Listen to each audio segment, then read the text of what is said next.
Dari mimbar ini saya ucapkan shalom.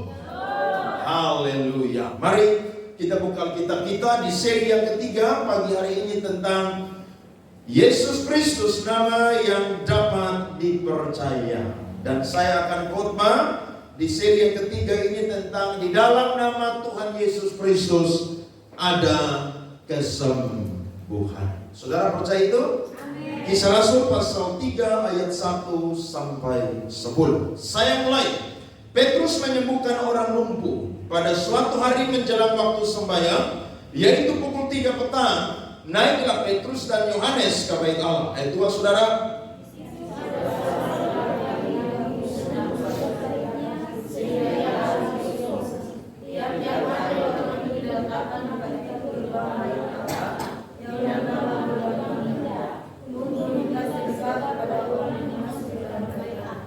Ketika orang itu melihat bahwa Petrus dan Yohanes hendak masuk ke bait Allah, ia meminta sedekah.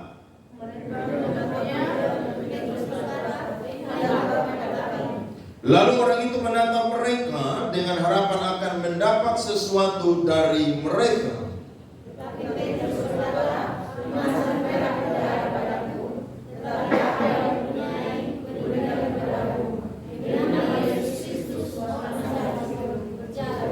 Lalu ia memegang tangan kanan orang itu dan membantu dia berdiri. Seketika itu juga kuatlah kaki dan mata kaki orang itu.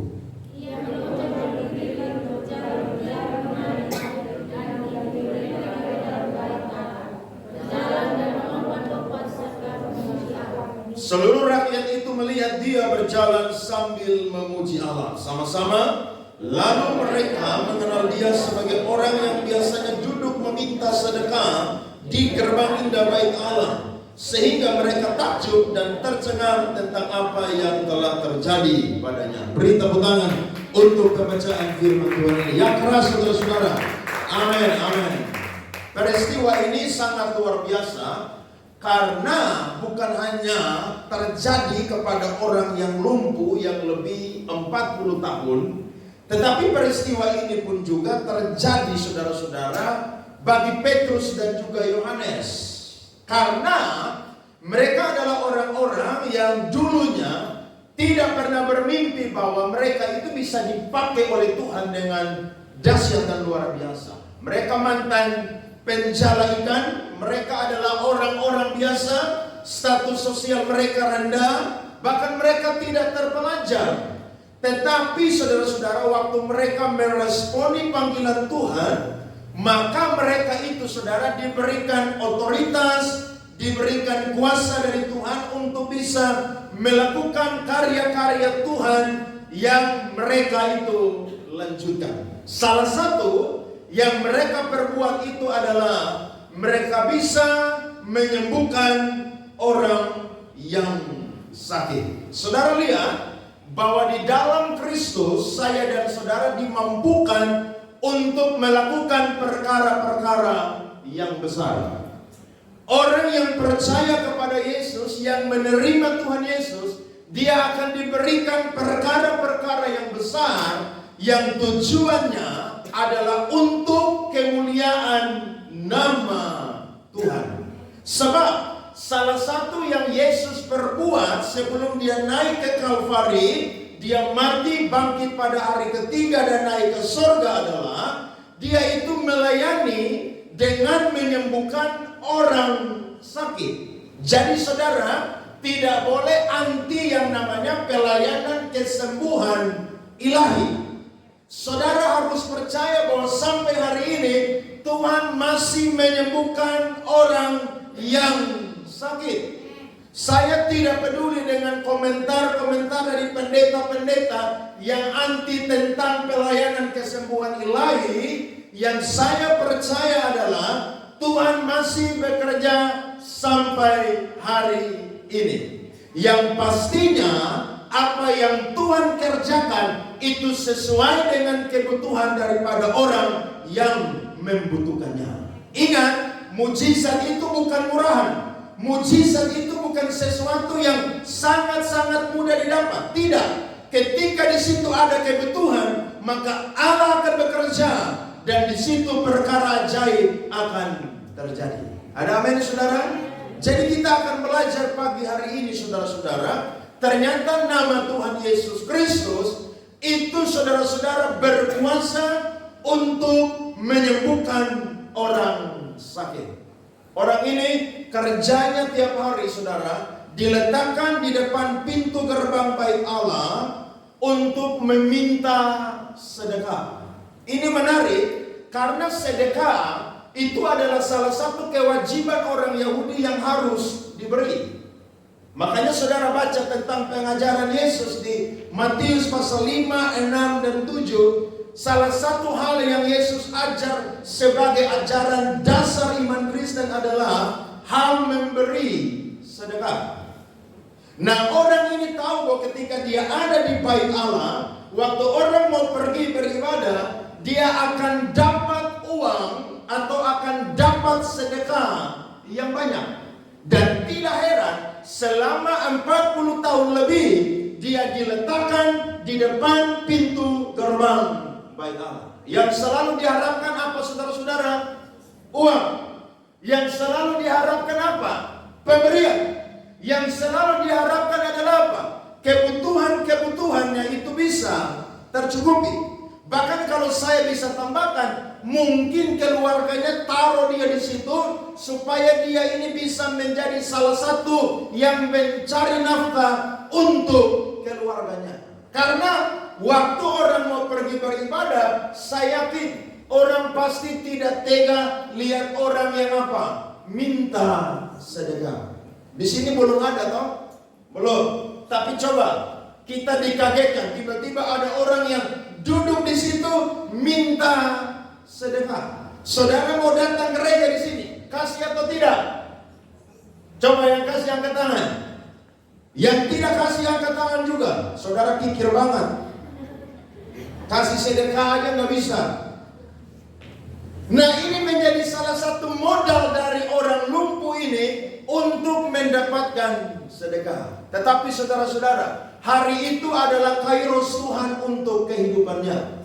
Saudara tahu kairos? Kairos adalah waktu Tuhan untuk kehidupannya. Waktu dia lihat Petrus dan Yohanes mau masuk saudara untuk beribadah, maka dia mengharapkan supaya mereka memberikan dia uang. Tetapi Petrus dan Yohanes menatap dia dan berkata bahwa emas dan perak aku tidak punya, kami tidak punya, tapi yang kami punya hanyalah nama Tuhan Yesus Kristus. Dan waktu saudara-saudara Petrus berkata demikian, demi nama Yesus bangkitlah dan berjalanlah. Hari itu, saat itu pun juga saudara, Alkitab mencatat orang ini langsung bangkit dan berjalan. Siapa yang menyembuhkan saudara? Siapa yang menyembuhkan saudara? Siapa yang menyembuhkan saudara? Tuhan Yesus. Petrus dan Yohanes cuma alat saja, tetapi yang menjadi sumber kesembuhan adalah Tuhan Yesus dan nama Yesus. Saudara bisa lihat di sini, ternyata waktu kita percaya kepada nama Yesus, waktu kita mendoakan orang sakit pakai nama Yesus, dan orang itu juga percaya akan nama Yesus, maka saya percaya di situ ada pertemuan iman yang luar biasa, sehingga ada sepakat di situ, maka mujizat kesembuhan itu terjadi. Jadi yang menyembuhkan orang sakit itu bukan pendeta.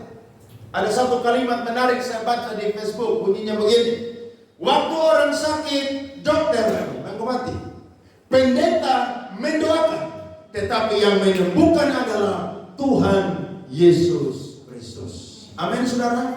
Jadi yang menyembuhkan dahulu, kemarin, hari ini, esok, bahkan sampai selama-lamanya adalah Tuhan Yesus Kristus.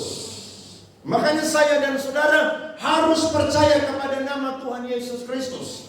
Banyak orang berkata, kok orang ini langsung sembuh sekali ketemu dengan Petrus dan Yohanes? Sedangkan saya datang gereja terus, ikut KKR terus, didoakan terus di altar call, tapi tidak sembuh-sembuh. Itu yang saya bilang tadi di awal. Kalau kairos Tuhan turun atas hidup saya dan saudara, tidak ada yang mustahil bagi Tuhan. Ada amin, saudara? Nah, kita akan belajar, saudara, dari kisah ini ada alasan mengapa nama Yesus Kristus itu berkuasa untuk menyembuhkan orang sakit. Tanda kutip, Yesus tidak ada lagi di muka bumi, tetapi namanya masih berkuasa untuk menyembuhkan orang sakit. Saya catat, yang pertama adalah penyembuhan orang sakit adalah pekerjaan Allah sampai akhir zaman. Saudara buka Yohanes 14 ayat 12.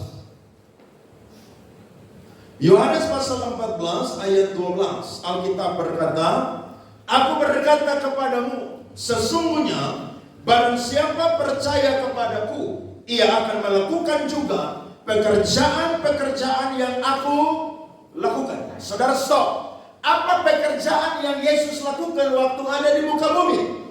Banyak sekali. Tetapi salah satunya adalah menyembuhkan orang sakit. Berarti waktu saya dan saudara jadi murid Kristus, waktu kita percaya kepada Kristus, maka kita juga akan melakukan apa yang pernah Yesus itu lakukan. Ada amin? Berarti saya dan saudara diberikan kuasa untuk mendoakan orang sakit. Waktu saudara lihat tetanggamu sakit, saudara jangan repot-repot telepon pendeta. Jangan saudara repot-repot telepon gembala sidang. Kalau ada saudara di situ yang sakit dan saudara adalah anak Tuhan, saudara pergi untuk mendoakan dia. Kenapa? Karena saya dan saudara adalah orang percaya. Ada amin? Karena firman Tuhan bilang, waktu orang percaya dan dibaptis, dia meletakkan tangan kepada orang sakit akan apa? Sembuh. Jadi jangan saudara bilang, kalau pendeta saya doakan baru sembuh. Siapa bilang saudara? Kita semua bisa diberikan kuasa untuk mendoakan orang sakit. Entah dia sakit, entah dia sembuh, itu urusannya Tuhan. Saya pernah cerita dulu. Waktu saya jadi pendeta 5 tahun, ini sudah mau masuk tahun ke-9 saya jadi pendeta bulan Agustus besok. Tapi tahun pertama, kedua, ketiga, keempat, kelima, saya ingat betul. Setiap orang undang saya untuk pergi doakan orang, itu lebih banyak orang mati, saudara-saudara.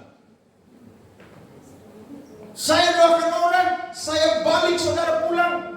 Waktu di jalan orang langsung WA, Pak Andre, sudah mati. Wih, ternyata saya diberikan karunia untuk cabut nyawa orang ini. Jadi kalau ada yang susah mati, panggil saya aja pergi doakan. Mati cepat tuh. Jadi kalau ada keluarga saudara yang sakit tidak sadar-sadar, udah lama di rumah sakit atau di rumah, saudara ini udah capek begadang urus dia, panggil saya aja. Saya doa serahkan dia, percaya besok dia langsung berangkat itu saudara. Akhirnya saudara tahu, saya ini agak sedikit apa ya nama ya, orang bilang apa ya, kayak skeptis atau ragu-ragu atau karena prank atau apa begitu. Jadi waktu orang telepon saya pergi doakan, saya jadi takut. Aduh, nanti saya pergi ini orang mati. Sampai pernah saya ingat betul, satu kali waktu saya diundang untuk doa orang sakit, saya alasan tidak bisa pergi. Karena saya takut ini orang mati, nanti mereka bilang, Pak Andre doakan keluarga kita, mati langsung. Tapi ternyata waktu saya belajar firman Tuhan, perkara menyembuhkan atau tidak sembuh itu urusannya Tuhan. Saudara baca Alkitab, ada banyak orang yang dipakai Tuhan, tapi mati dalam keadaan yang sakit. Nabi Elisa, saudara, itu hamba Tuhan yang dahsyat luar biasa. Ya, dia melakukan mujizat 2 kali lipat lebih daripada bapa rohaninya yang bernama Elia. Tapi Alkitab berkata dia mati dalam keadaan sakit keras. Tapi saudara ingat, dia punya mayat saudara, dia punya tulang saudara, sentuh orang-orang yang mau dikubur saudara, Alkitab berkata mereka bangkit kembali. Waktu saya belajar firman Tuhan, hak untuk menyembuhkan itu mutlak perkaranya Allah. Alkitab berkata bahkan pekerjaan-pekerjaan yang lebih besar daripada itu, sebab aku pergi kepada Bapa. Siapa yang melanjutkan karyanya Tuhan untuk menyembuhkan? Saya dan saudara sebagai sarana perpanjangan tangan Tuhan untuk mendoakan orang sakit. Nah, murid-murid sendiri saudara, mereka ini pernah gagal mendoakan orang yang sakit saudara-saudara. Sampai-sampai orang tua daripada anak yang sakit ayam ini protes kepada Yesus. Kenapa? Karena mereka berkata, atau dia berkata, bahwa aku sudah membawa anakku kepada murid-muridmu, tapi mereka tidak mampu untuk menyembuhkan. Coba kita perhatikan Matius 17 ayat 15 sampai 16. Matius 17 ayat 15 sampai 16. Katanya, Tuhan, kasihanilah anakku, ia sakit ayam dan sangat menderita. Ia sering jatuh ke dalam api dan juga sering ke dalam air. Perhatikan ayat 16. Aku sudah membawanya kepada murid-muridmu, tetapi mereka tidak dapat apa saudara menyembuhkannya. Saudara baca di bawah, ternyata murid-murid ini kurang beriman, kurang percaya. Berarti dari sini saya dan saudara belajar bahwa untuk mendoakan orang sakit dibutuhkan iman dari saya dan saudara yang mendoakan, dan juga orang yang didoakan harus ada iman. Amin. Jadi kerjasama itu saudara menghasilkan mujizat. Saya dulu sebelum jadi pendeta suka main musik di Polda, itu KKR pendeta besar dari Jakarta. Ya, pernah saya ada satu pendeta namanya Pak Pendeta Beni Tatimu. Ya, itu pendeta yang terkenal dengan pelayanan kesembuhan ilahi. Dia punya pelayanan saudara pakai tali. Jadi waktu orang sentuh itu tali saudara-saudara, itu orang sembuh. Pertanyaannya, apakah tali itu yang menyembuhkan? Jawabannya tidak. Tali itu cuma sarana, tali itu cuma perpanjangan tangan Tuhan. Tetapi yang menyembuhkan adalah Tuhan Yesus Kristus. Saudara bisa lihat, manusia tanpa Tuhan, tanpa kuasa Allah tidak akan pernah bisa melakukan perkara supranatural. Jadi kita ini pagi ini dengar ini firman. Saudara ada di kampus, saudara kuliah, kalau ada teman yang kerasukan, doakan dia. Ya, kalau ada setan yang rasuk dia, usir setan itu, seperti saya khotbah minggu lalu. Tapi kalau teman bilang begini, aduh bantu saya dalam doa, saya sakit. Saudara bilang, oke, saya doakan kamu saat ini pun juga. Saudara jangan takut-takut doakan orang sakit. Kenapa? Karena Tuhan bisa pakai saya dan saudara untuk mendoakan orang sakit. Satu kali ada orang sakit saudara, ya, dia telepon dia punya pendeta, majelis, penatua, pengurus gereja untuk datang mendoakan dia. Tapi tahukah saudara, semua pelayan-pelayan presbiter, bahkan dari pendeta kepala sampai kepala bawahan, mereka semua punya kesibukan masing-masing dan tidak bisa pergi mendoakan. Akhirnya dia tahu bahwa tetangga dia, ibu-ibu ini rajin gereja, aktif beribadah, cinta Tuhan luar biasa. Maka dia kasih tahu kepada ibu ini dan dia berkata, "Ibu, saya tahu ibu ini adalah orang Kristen cinta Tuhan. Saya sudah telepon pendeta, presbiter, penatua, pelayan majelis di gereja saya, tapi mereka semua sedang sibuk tidak bisa datang mendoakan saya. Saya minta ibu mendoakan saya." Maka ibu rumah tangga ini yang pekerjaannya biasa saja, dia berkata, "Aduh, saya belum pernah mendoakan orang sakit." Tapi orang ini meyakinkan bahwa ibu kan anak Tuhan, percaya pasti ibu bisa mendoakan dan saya sembuh. Akhirnya dengan iman, dengan percaya dia berdoa saudara, dalam nama Tuhan Yesus Kristus, ibu ini mengalami kesembuhan. kesembuhan. Saudara tahu, waktu habis dia doa, saudara, ibu ini langsung berkeringat besar-besar, langsung dingin, langsung sembuh. Saudara lihat tuh, ibu rumah tangga biasa-biasa, tapi karena ada Yesus dalam kehidupan, bisa mendoakan orang dan orang itu sembuh. Ada amin? Jadi saudara jangan repot-repot cari hamba Tuhan kaliber. Iya, kadang-kadang saya ketemu orang Kristen yang repot cari hamba Tuhan kaliber. Ya, ada yang mana di Amerika lah, di mana Australia lah, ada yang sampai di Jawa lah. Saya mau berkata, yang menyembuhkan saya dan saudara, yang menyembuhkan orang sakit adalah Tuhan Yesus Kristus. Kalau engkau punya iman, engkau pasti akan sembuh. Hari itu orang ini hidupnya berubah. 40 tahun mengemis minta-minta, tapi hari itu saudara, dia melompat memuji Tuhan karena Tuhan Yesus menyembuhkan dia. Berarti pekerjaan daripada Allah sampai hari ini adalah menyembuhkan orang sakit. Kalau ada engkau sakit, saudaramu sakit, jangan pernah bawa ke dukun. Ada amin? Apakah dukun bisa menyembuhkan? Secara jasmani bisa. Tapi ingat, jiwamu dan rohmu akan binasa. Kalau ada saudara keluarga tetanggamu sakit, doakan dalam nama Yesus ada kesembuhan. Dan saya bersyukur, saya sudah mau 9 tahun jadi pendeta. Bukan hanya banyak orang yang saya doakan dan mati saudara, tapi ternyata ada banyak orang yang saya sudah doakan dan mereka juga disembuhkan. Hari ini orang telepon saya, pergi doakan orang sakit. Dengan percaya diri, dengan iman saya pergi apa? Mendoakan. Kenapa? Karena saya sudah melihat bahwa Tuhan bekerja melalui setiap orang yang percaya kepada nama Tuhan Yesus Kristus. Beri tepuk tangan yang meriah kepada Tuhan Yesus Kristus. Amin. Kalau ada para rasul, kalau ada para hamba Tuhan zaman dahulu, hari ini adalah zaman saya dan saudara. Kita bisa dipakai oleh Tuhan. Amin saudara. Orang awam sekalipun bisa dipakai oleh Tuhan. Saya percaya itu. Dan saudara pun juga harus percaya itu. Itu alasan yang pertama.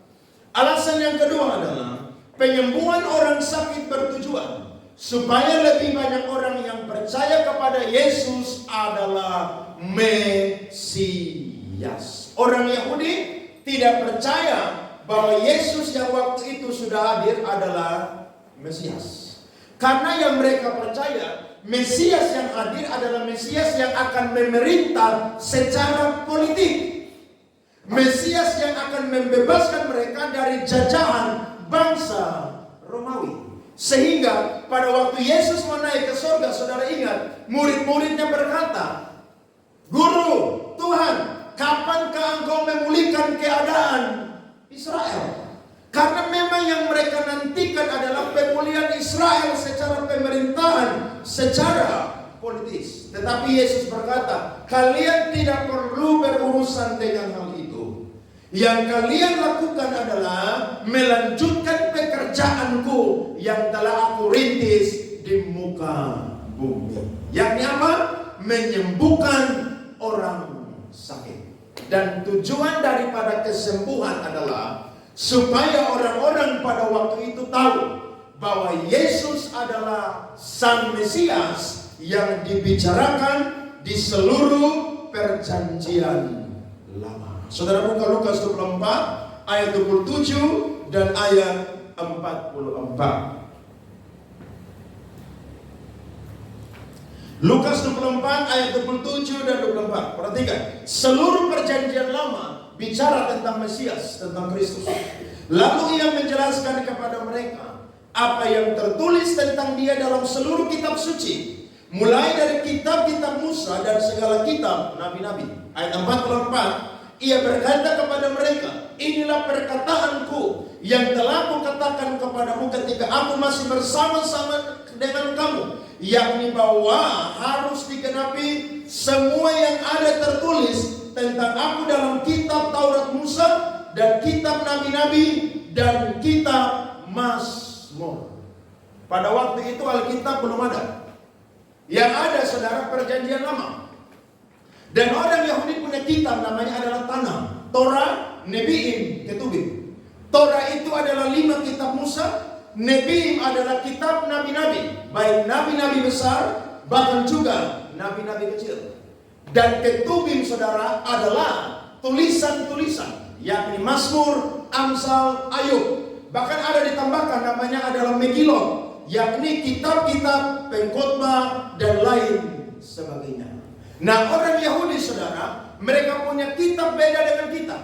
Mereka mulai dari Kejadian, akhirnya di Tawarik.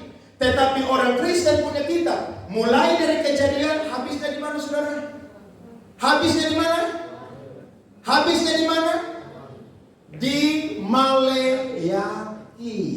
Perjanjian lama, bukan perjanjian baru. Mereka mulai dari Kejadian, habis di Tawarik. Kalau kita mulai dari Kejadian, habis di mana? Maleakhi. Nah, saudara tahu, semua isi perjanjian lama itu bicara tentang satu pribadi, Mesias. Dan waktu Yesus hadir saudara, banyak orang tidak percaya bahwa dia adalah Mesias. Sehingga Yesus pernah bilang, Yohanes 4 ayat 48. Alkitab berkata, Yohanes pasal 4 ayat 48. Maka kata Yesus kepadanya, jika kamu tidak melihat tanda dan mujizat, kamu tidak percaya. Berarti tanda dan mujizat termasuk kesembuhan ilahi adalah kendaraan yang menuju kepada percaya bahwa Yesus adalah Sang Mesias. Ada amin? Orang Yahudi tidak mau percaya. Tapi dengan kesembuhan ini saudara, Petrus dapat kesempatan untuk khotbah tentang nama Yesus. Saudara perhatikan ayat 12, ayat 15 sampai ayat 16. Kisah Rasul pasal 3 tadi, ayat 12, 15 sampai 16. Petrus melihat orang banyak itu lalu berkata, hai orang Israel, mengapa kamu heran tentang kejadian itu dan mengapa kamu menatap kami seolah-olah kami membuat orang ini berjalan karena kuasa atau kesalahan apa? Kami sendiri. Perhatikan, Petrus bilang, bukan mereka yang menyembuhkan. Nama Yesus yang menyembuhkan. Ayat 15 sampai 16, demikianlah ia, pemimpin kepada hidup, telah kamu bunuh, tetapi Allah telah membangkitkan dia dari antara orang mati, dan tentang hal itu kami adalah saksi. Ayat 16, dan karena kepercayaan dalam nama Yesus, maka nama itu telah menguatkan orang yang kamu lihat dan kamu kenal ini.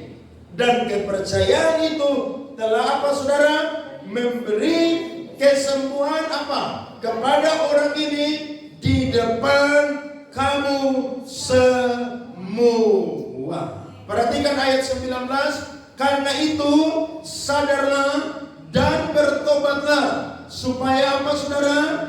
Dosamu dihapuskan. 20 sampai 21, agar Tuhan mendatangkan waktu kelegaan dan mengutus Yesus yang dari semula diuntukkan bagimu sebagai Kristus. Kristus itu harus tinggal di sorga sampai waktu pemulihan segala sesuatu, seperti yang difirmankan Allah dengan apa saudara? Perantaraan nabi-nabi yang kudus di zaman dahulu. Itu yang saya bilang tadi. Lukas 24 ayat 27 44 berkata bahwa semua perjanjian lama itu berisi tentang siapa? Mesias. Sampai hari ini orang Yahudi belum percaya Yesus adalah Sang Mesias. Tapi bersyukur saya dan saudara sudah percaya bahwa Yesus adalah Mesias. Amin. Karena dia Allah bukan hanya untuk orang Yahudi, tapi dia Allah untuk semua bangsa. Coba buka Roma pasal 3 saudara-saudara. Bapak Aris bisa tampilkan Roma pasal 3 ayatnya yang ke-28 sampai 29. Perhatikan, betapa bangganya saya dan saudara yang sudah percaya kepada Yesus Kristus Sang Mesias. Alkitab berkata, karena kami yakin bahwa manusia dibenarkan karena iman dan bukan karena ia melakukan hukum Taurat. Sama-sama baca 29 keras. Atau adakah Allah hanya Allah orang Yahudi saja? Bukankah ia juga adalah Allah bangsa-bangsa lain? Ya benar, ia juga adalah Allah bangsa-bangsa lain. Beri tepuk tangan dong kepada Tuhan yang baik bagi saya dan saudara. Jadi penyembuhan itu tujuan supaya orang tahu Yesus itu siapa. Ada amin? Jadi orang akan tahu bahwa saya dan saudara beribadah tiap hari Minggu, rajin ibadah. Orang akan tahu bahwa kita tuh menyembah Allah yang hidup, bukan Allah yang mati. Kita menyembah Allah yang benar-benar ada, saudara-saudara. Saya bingung orang Kristen kalau sakit, ya sudah bergumul 5 bulan, 6 bulan, 1 tahun, 2 tahun, 3 tahun, tidak sembuh-sembuh, dengan mudah sekali tinggalkan Tuhan Yesus pergi cari dukun. Kasihan deh lu. Kenapa? Karena ingat, dukun bisa menyembuhkan, tetapi jiwa dan rohmu akan binasa di neraka kekal. Karena apa? Menyimpang dari Tuhan punya firman. Mazmur berkata, sekalipun hatiku dan dagingku habis lenyap, tetaplah Allah selama-lamanya. Saudara mau sehat terus? Kalau saudara mau sehat terus, jaga makan minum. Serius. Saudara gak boleh makan makanan yang banyak bumbu, ya. Memang makanan yang enak tuh saudara, enak di lidah, tapi akhirnya penyakit. Yang gak enak di lidah itu yang sehat, betul gak? Sayur papaya sehat atau tidak? Sehat. Saudara darah tinggi makan aja, darah langsung turun, rendah serendah-rendahnya. Iya kan? Saudara rebus makanan, gak usah pakai bumbu-bumbu aneh-aneh, cukup pakai garam dikit aja. Atau ada juga yang gak pakai garam, saudara. Itu sehat. Saya punya oma di Rote, tahun ini saudara, ya, tanggal 20 ini besok nih, ulang tahun ke 96 tahun. Mata masih bagus, jalan masih kuat, tenaga saudara masih Wonder Woman, dan lain sebagainya. Ternyata pola makan membuat apa? Sehat. Nah kalau saudara mau sehat, jaga makan. Tapi kita makan sembarangan, tiba-tiba sakit, terus kita salahkan Tuhan. Doa-doa tidak sembuh-sembuh, kita bilang cari dukun aja. Apakah dukun lebih hebat daripada Tuhan? Tidak hebat. Dukun itu saudara, orang bodoh yang didatangi oleh siapa? Orang bodoh. Makanya yang datang kepada dukun bodoh, dan dukun juga adalah apa? Bodoh. Saudara ingat, waktu Paulus itu saudara ada di satu kota namanya Filipus saudara. Waktu dia ada di Samaria saudara, ada seorang yang bernama Simon tukang sihir. Ini orang saudara dia pakai ilmu putih, sehingga orang Samaria takjub dengan dia. Kenapa? Karena dia menyembuhkan orang sakit. Tapi pada waktu Filipus hadir saudara, Filipus khotbah tentang Injil Yesus Kristus, orang-orang dirasuk roh jahat itu keluar, orang-orang sakit sembuh. Semua orang tinggalkan ini Simon, ikut Tuhan Yesus. Bahkan Simon sendiri saudara menyerahkan diri, dibaptis dan menjadi orang percaya. Tiba-tiba Petrus diutus, rasul-rasul diutus ke situ. Dia lihat Petrus dan kawan-kawan ini tumpang tangan saudara. Dia bilang, saya akan kasih kamu uang juga, tapi berikan itu kuasa Roh Kudus untuk menyembuhkan orang sakit di atasku. Petrus bilang, hatimu pahit seperti empedu. Engkau perlu apa? Bertobat. Uangmu itu akan binasa. Dan saudara tahu, mereka melakukan perkara-perkara yang luar biasa. Dukun tidak akan pernah bisa melawan kuasa nama Tuhan Yesus Kristus. Jadi saya dan saudara, sekali Yesus, tetap Yesus. Amin. Jangan pernah berpaling daripada Tuhan Yesus. Bahkan satu ketika, kalau saya dan saudara itu sakit dan tidak sembuh-sembuh, bahkan sampai mati saya dan saudara sakit, ingat, Yesus adalah segala-galanya. Sebab dia adalah Kristus, Mesias yang diurapi oleh Allah. Orang Yahudi tidak mau percaya, tapi lewat kesembuhan, Petrus dapat kesempatan untuk apa? Bertobat. Saya yakin, kalau saudara doakan orang, orang sembuh. Itu kesempatan untuk beritakan Injil di situ, saudara. Jadi orang kalau dapat mujizat bukan sampai disembuh selesai, tidak. Harus berlanjut, follow up-nya harus jalan.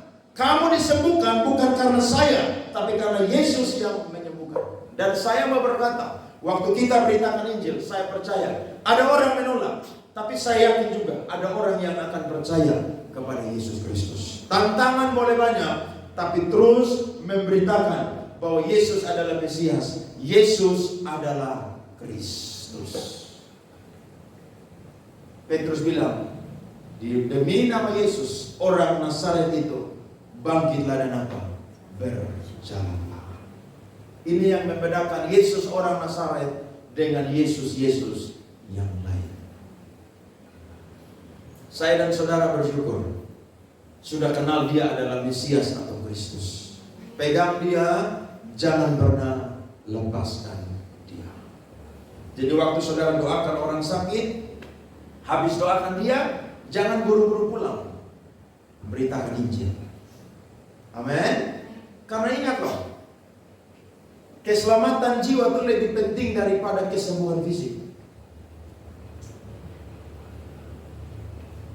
Orang bisa sembuh, tapi kalau dia tidak percaya kepada Yesus adalah Kristus, itu sia-sia. Tapi dengan kesembuhan, saudara masuk itu akan lebih enak. Kenapa? Karena orang sembuh toh. Orang sudah nikmati mujizat, saudara ngomong tentang Kristus, orang akan percaya.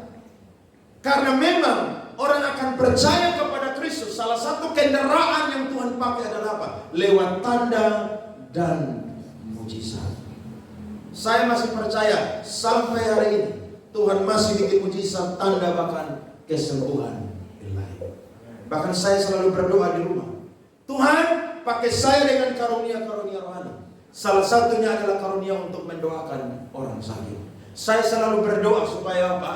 Supaya waktu saya menumpangkan tangan kepada orang sakit, demi nama Yesus Kristus, ada kesembuhan yang terjadi. Banyak orang yang terima Tuhan tuh dengan bulat hati, gampang-gampang.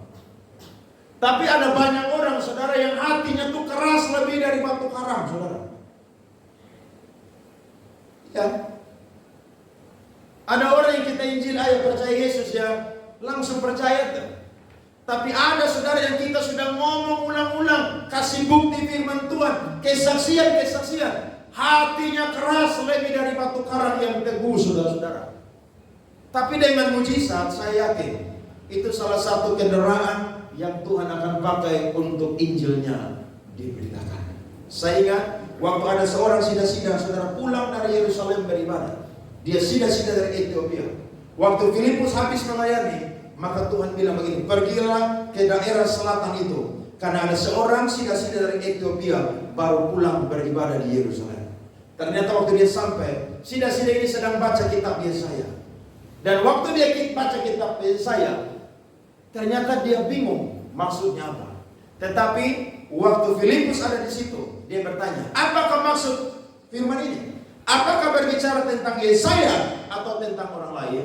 Maka Filipus mulai masuk, saudara, memberitakan Injil Yesus. Mereka berjalan terus. Waktu dia lihat air di situ, dia bilang kepada Filipus, di situ ada banyak air. Apakah aku bisa dibaptis? Filipus berkata, kalau engkau percaya, aku akan membaptis engkau. Mereka turun dari situ, saudara. Kemudian Filipus membaptis sida-sida dari Ethiopia. Lihat tuh, beritakan Injil gampang kan, saudara? Gampang. Tapi ada juga yang memang keras membatu. Tapi ingat, kalau sampai dia mati dia tidak mau percaya kepada Yesus, berarti tempatnya dia bukan di surga, tapi di neraka. Tuhan bilang kepada Yesaya, kalau aku berfirman kepadamu dan engkau tidak menasihati atau menyampaikan kepada orang berdosa, waktu dia mati dosamu engkau akan apa? Tanggung. Tapi kalau engkau sudah sampaikan dan dia tidak mau percaya, berarti dosanya tidak engkau tanggung. Ada amin? Berarti tugas kita ini apa, saudara? Beritakan Injil. Amin. Beritakan Injil. Dimanapun kita berada, mari sampaikan Injil. Jangan takut-takut. Buktikan saya dan saudara ini adalah siapa? Pengikut Kristus. Saya mempelajari tentang orang-orang Kristen, murid-murid rasul-rasul pertama kali disebut di Antioquia sebagai Kristen. Itu bukan panggilan yang bernada memuji, tapi itu panggilan yang merendahkan, saudara. Kenapa? Karena orang-orang pada waktu itu yang disebut Kristen, mereka punya gaya hidup itu berbeda, saudara-saudara. Kebanyakan orang itu, saudara, hidup dalam dosa kedagingan. Orang-orang percaya pada waktu itu, mereka hidup tampil beda, sehingga mereka dianggap aneh oleh orang dunia. Tapi memang itulah, sebagai pengikut Kristus harus apa, saudara? Tampil beda. Ini firman nanti saya akan khotbah di minggu terakhir bulan ini, tanggal 30. Saya akan bicara tentang firman Tuhan ini. Itu poin yang kedua. Poin yang ketiga, saudara, alasan dari Tuhan melakukan mujizat adalah penyembuhan orang sakit adalah jalan pembuka untuk bersaksi tentang Tuhan Yesus adalah satu-satunya juru selamat. Lihat ayat 10 sampai 12. Maka ketahuilah oleh kamu sekalian dan oleh seluruh umat Israel bahwa dalam nama Yesus Kristus orang Nazaret yang telah kamu salibkan, tetapi yang telah dibangkitkan Allah dari antara orang mati, bahwa oleh karena Yesus itulah orang ini berdiri dengan sehat sekarang di depan kamu. Ayat 11, Yesus adalah batu yang dibuang oleh tukang-tukang bangunan, yaitu kamu sendiri, namun ia telah menjadi apa? Batu penjuru. Ayat 12, dan keselamatan tidak ada di dalam siapapun juga selain di dalam Dia. Sebab di bawah kolong langit ini tidak ada nama lain yang diberikan kepada manusia yang olehnya kita dapat diselamatkan. Ada seorang pendeta, dia punya kata-kata menarik sekali. Dia bilang begini, kalau Yesus tidak turun ke dunia, jalan ke surga tidak ada. Wih, waktu saya baca itu betul sekali. Tidak heran Yesus berkata, Yohanes 14 ayat 6, akulah jalan dan kebenaran dan apa, saudara? Hidup. Barang siapa percaya kepadaku, ia akan sampai kepada siapa? Kepada Bapa. Bapa tempatnya di mana, saudara? Surga. Allah Tritunggal tempatnya di mana, saudara? Surga. Waktu itu, saudara, kesembuhan daripada orang lumpuh ini bikin heboh satu Yerusalem, satu Yudea bahkan. Akhirnya Petrus dan Yohanes dipanggil ke mahkamah agama, dan mereka melarang keras supaya apa? Mereka jangan pernah mengajar, berkhotbah tentang nama Yesus Kristus. Tapi Petrus dan Yohanes bilang begini, kami harus lebih taat kepada Allah daripada taat kepada manusia. Dan lewat kesempatan ini, Petrus dan Yohanes ini, saudara, memberitakan Injil kepada kalangan atas, saudara-saudara. Karena di mahkamah agama itu tidak sembarangan orang di situ. Itu ada orang Farisi, orang Saduki, ada ahli-ahli Taurat, tua-tua Yahudi, saudara. Itu tempat mereka ada di Sanhedrin, mahkamah agama. Tapi justru, saudara, waktu mereka diseret ke situ, justru di situ pemberitaan tentang Yesus adalah satu-satunya juru selamat itu disuarakan. Petrus bilang tidak ada nama lain yang menyelamatkan. Waktu saya renungkan firman Tuhan ini, berarti, saudara, pintu untuk membuka penginjilan salah satunya adalah lewat kesembuhan ilahi. Orang akan dengar bahwa ternyata Yesus itu bukan sekedar penyembuh, tapi Dia adalah juru selamat. Karena Dia bukan hanya menyembuhkan tubuh, tapi jiwa dan roh kita pun juga diselamatkan. Dan orang yang percaya kepada Dia akan diselamatkan. Mereka melarang ini Petrus dan Yohanes dengan keras. Tapi kalau orang mengalami Kristus, saudara, dia tidak akan takut, tidak akan diam-diam untuk bersuara. Karena dia mengalami Tuhan secara pribadi. Kalau orang mengalami Tuhan dari kata orang, dia tidak akan berani seperti Petrus dan Yohanes. Tapi karena mereka mengalami Tuhan, saudara, secara pribadi, itu yang membuat mereka itu apa, saudara? Berani bersaksi. Saudara, dulu bertobat mula-mula ada sikap-sikap yang aneh. Saya pernah melakukan itu. Pergi ibadah bungkus Alkitab di kantong plastik hitam. Saudara pernah begitu? Saya pergi ibadah bungkus Alkitab di kantong plastik hitam. Karena biasa bergaul, main bola, tiba-tiba hilang ibadah tiap hari. Dulu persekutuan doa, saudara, saya waktu bertobat, itu ibadah dari Senin sampai Minggu. Tanya Om Salim. Saya garu gitar sampai kuku saya dihancur-hancuran. Jadi kalau saya mau pergi ibadah, saya tidak turun lewat depan rumah, tapi putar dari jalan lain. Kalau saya lihat ada orang duduk di deker di pinggir jalan situ, karena takut digangguin, takut dikucilkan. Tapi sekarang setelah saya jadi pendeta iring Tuhan sudah 24 tahun, ternyata tidak ada sesuatu pun yang perlu saya dan saudara itu sembunyikan kepada dunia ini. Saya dan saudara harus tunjukkan bahwa kita ini adalah pengikut Kristus.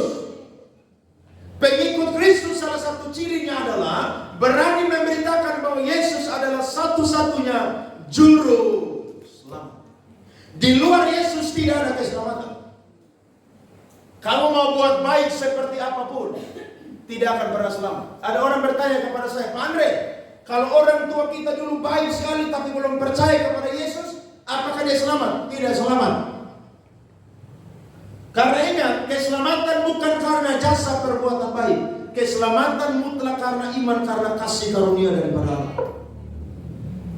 Dan orang yang percaya kepada Yesus, dia mendapatkan jalan keselamatan. Kenapa? Karena Yesus itu hidup, mati, bangkit saudara dan naik ke surga. Tidak heran Paulus bilang dalam 1 Korintus 15 ayat 14. Kalau Kristus tidak dibangkitkan, sia-sialah kepercayaan kamu. Kalau Kristus tidak dibangkitkan, sia-sialah pemberitaan kami. Saudara lihat, berita dari Injil adalah Yesus adalah Allah yang hidup, saudara-saudara. Dia adalah Tuhan juru selamat. Makanya kalau sudah ada juru selamat, jangan cari yang selamat-selamat yang lain lagi. Itu bukan selamat itu. Itu buta tuntun buta, sesat tuntun sesat. Saya heran ada orang pindah agama dari Kristen, pamer-pamer di YouTube, pamer-pamer di media sosial. Dia berkata, setelah saya pindah agama, saya baru merasakan ketenangan. Bodoh lu. Kenapa lu baru merasakan ketenangan? Karena waktu lu jadi Kristen, lu tidak pernah dekat dengan Allah. Daud aja bilang, hanya dekat Allah saja aku tenang. Masa kamu bilang, dulu agama saya tidak membawa ketenangan. Sekarang saya pindah agama, baru saya merasakan ketenangan, kedamaian. Kamu tidak merasakan ketenangan dan kedamaian, tapi kamu sedang menyimpang dari jalannya Tuhan. Tidak heran Amsa bilang, ada banyak orang menyangka bahwa jalan itu apa? Lurus. Tetapi jalan itu apa saudara? Menuju kebinasaan. Kenapa menuju kebinasaan? Karena tinggalkan Yesus Kristus. Saudara jangan pernah tinggalkan Yesus Kristus. Demi apapun saudara-saudara. Biar menderita sampai Tuhan datang kedua kali seperti lagu-lagu orang Pentakosta. Meskipun apa saudara? Lanjut apa saudara? Menderita dalam dunia, saya mau iri Yesus sampai selama-lamanya. Orang datang membawa kekayaan banyak apapun, saudara bilang Yesus lebih berharga daripada kekayaan. Orang mau datang menyilaukan saudara dengan emas, perak dan permata, saudara bilang surgaku lebih berharga daripada apapun. Saya percaya pagi ini saya dan saudara diteguhkan dengan Injil. Tuhan bisa pakai saya dan saudara kita. Karena Kristus tinggalkan kita di bumi ini bukan sekedar selamat dan masuk surga, tapi selagi ada kesempatan pakai hidup saya dan saudara melayani Tuhan. Doakan orang sakit. Saya yakin lewat kita Tuhan bisa pakai kita untuk kesembuhan orang. Dan lewat kesembuhan jangan pernah diam, tapi beritakan bahwa Yesus adalah Kristus. Yesus adalah Mesias yang dijanjikan di seluruh perjanjian lama. Dan yang ketiga, beritakan kepada orang-orang hebat pintar seperti apapun bahwa satu-satunya juru selamat di dunia ini adalah Yesus Kristus. Mau saudara? Mau dipakai oleh Tuhan? Mau berani mendoakan orang sakit mulai hari ini? Harus berani. Harus berani. Jangan takut.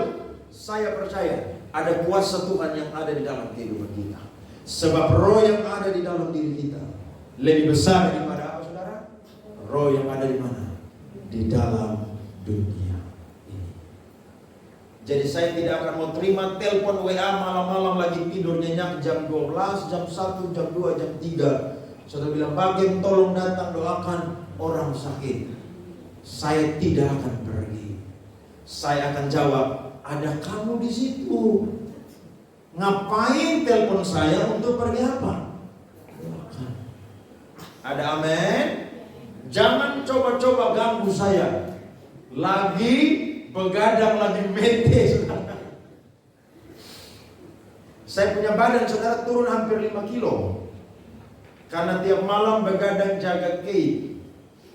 Sabtu malam saja saya tidak begadang karena pagi mau khotbah. Tapi Senin sampai Jumat saudara begadang. Jadi saudara jangan tambah menyusahkan saya pergi doakan orang sakit. Amin.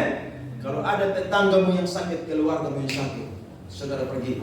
Jalan nama Yesus, sembuhlah engkau. Saya yakin doa gak usah panjang-panjang, singkat padat to the point. Iya dong, Yesus bilang kalau doa gak usah bertele-tele, to the point aja. Saya yakin Tuhan tahu apa yang saudara dan saya maksudkan. Saya percaya kalau Petrus dan Yohanes rasul-rasul bisa dipakai Tuhan, saya dan saudara pun juga bisa dipakai. Yang mau dipakai Tuhan, beri tepuk tangan untuk Tuhan. Mari bangkit berdiri.